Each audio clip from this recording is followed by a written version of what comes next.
আমাদের দেশে বাচ্চাদের দেখা যায় ফ্যাকাশে হয়ে যায়। এই যে ফ্যাকাশে হয়ে যায়, অনেক সময় বাচ্চার মা বাবারা হয়তো অত সিরিয়াসলি নিতে পারেন না, যে তারা দুশ্চিন্তায় অনেক কাজে ব্যস্ত থাকে সবাই, রাত দিনের 24 ঘন্টার ব্যস্ততা, চাকরি বাকরি, এরপরে দেখা যায় যে ওইভাবে বাচ্চাকে কেয়ার নেওয়া যায় না। কিন্তু আমরা চাই বাচ্চা যদি ফ্যাকাশে দেখা যায়, এটাকে একটা সিরিয়াসলি নিতে হবে। সিরিয়াসলি নিয়ে কেন বাচ্চা ফ্যাকাশে, কেন বাচ্চা একটু সাদা মতো দেখা যাচ্ছে, এটার তো চেহারা একটু পাল্টে যাচ্ছে, এদিকে আমাদের সবাইকে খেয়াল করলে বাচ্চার আগে ভাগেই আমরা রোগ ডিটেক্ট করতে পারবো।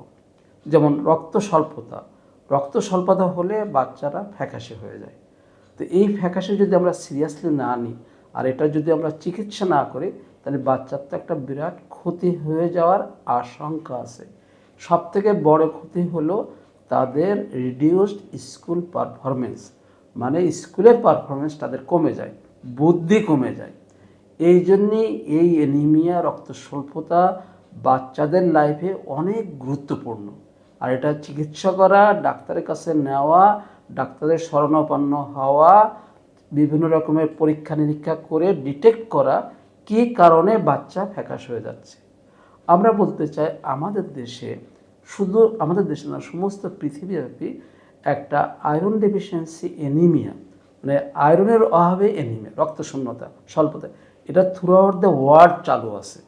আর আমাদের বাংলাদেশে তার ব্যতিক্রম না, এবং বাংলাদেশে বেশি পাওয়া যায়, কারণ ম্যাল নিউট্রিশন আছে বাংলাদেশে।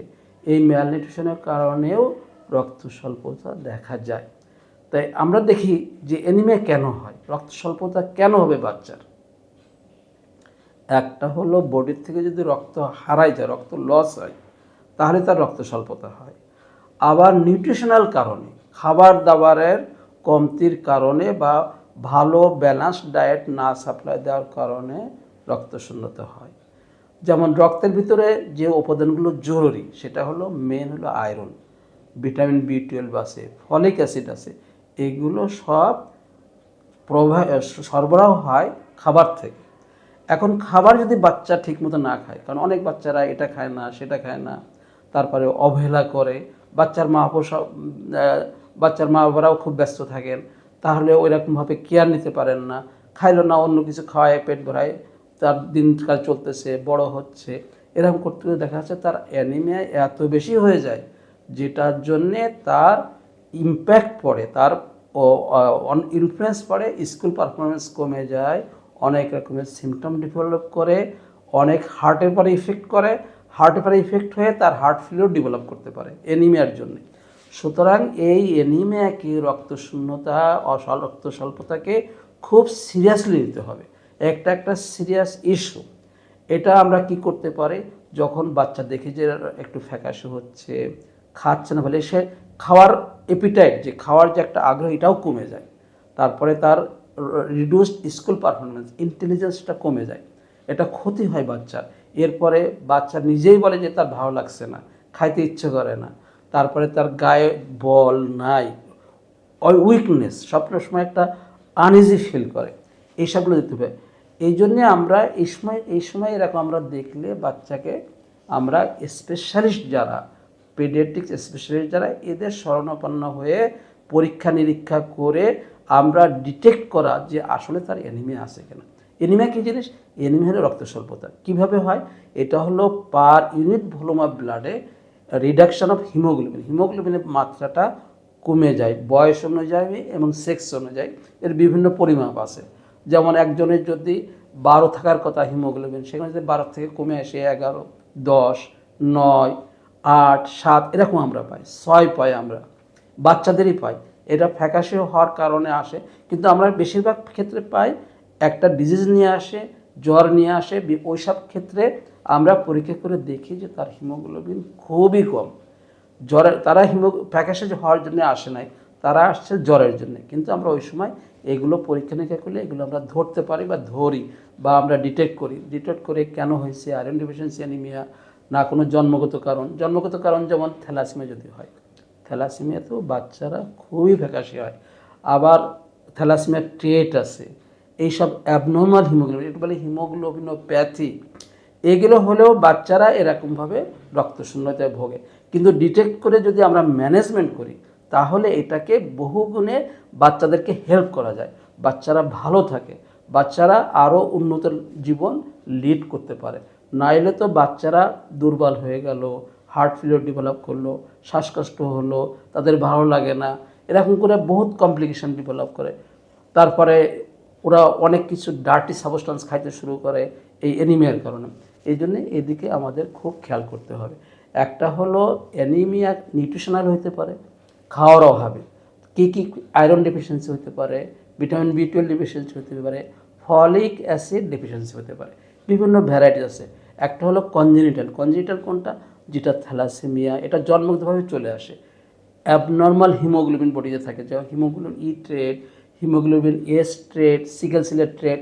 এটা সিকেল সেলের ট্রেট আমাদের দেশে হয় না, আফ্রিকান কান্ট্রিগুলোতেও হয়, কিন্তু এগুলো আমাদের দেশে পাইতেও পারি আমরা, আবার এ পর্যন্ত পাইনি।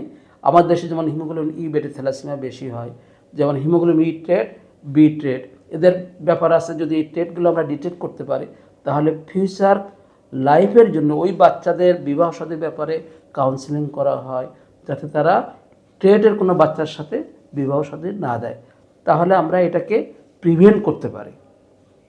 এগুলো হলো ম্যানেজমেন্টে পড়ে।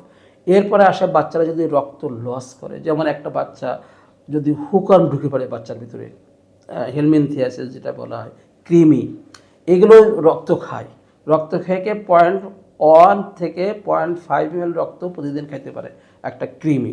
তাহলে এগুলো খাইলে তার গায়ে রক্ত কমে যাবে, তখন ফ্যাকাশে হয়ে যাবে, সে অ্যানিমিক হয়ে যাবে, তাহলে সেও একটা বিপদের ভিতরে পড়ে যাচ্ছে। সুতরাং ওই অ্যানিমিক কেন হইতেছে এগুলো আমরা খুঁজে বের করি। এই জন্যে আমরা ওই সময় অনেক সময় স্টুল পরীক্ষা করি, এগুলো বের করার চেষ্টা করি। ডিটেক্ট করতে হবে, আসতে হবে ডাক্তারের কাছে, স্পেশালিস্টের কাছে যাইতে হবে। শুধু আমরা কিছু মেডিসিন বা কিছু খাবার দাবার খাইলেই সম্পূর্ণ হলে, এটাকে পুরোপুরি ডিটেক্ট করে সেই মতো চিকিৎসা করতে হবে। এখন আসে অন্য কারণে, যেমন হলো যে ব্লাড লস হয়ে গেলো। অনেক ডিজিজ আছে যেখানে ব্লাড লস হয়, অনেক আছে ক্যান্সার জাতীয় একটা সমস্যা, যেমন যেমন লিউকেমিয়া, এরকম বিভিন্ন রোগ আছে, অ্যাপলেক্সিটিক অ্যানিমিয়া আছে। এইসব অ্যানিমিয়াতে বাচ্চা খুবই ফ্যাকাশে হয়ে যায়। এই ফ্যাকাশে বাপ মা মোটামুটি বুঝতে পারে, তারা নিয়ে আসে, কিন্তু এরকম সিরিয়াস ইস্যু না হলে তখন হয়তো আরও তারা মানে ওইরকমভাবে না বোঝার কারণে ওইটাকে হয়তো একটু নেগলেক্ট করে, তখন বাচ্চারা অনেক ক্ষতির মধ্যে পড়ে যায়। এদিকে আমাদের পুরোপুরি খেয়াল রাখতে হবে, সেই মতো স্পেশালিস্টের শরণাপন্ন হতে হবে, আনতে হবে, বুঝতে হবে। আর বাচ্চাদের খাওয়ানোর ব্যাপারে খুব যত্নবান হতে হবে।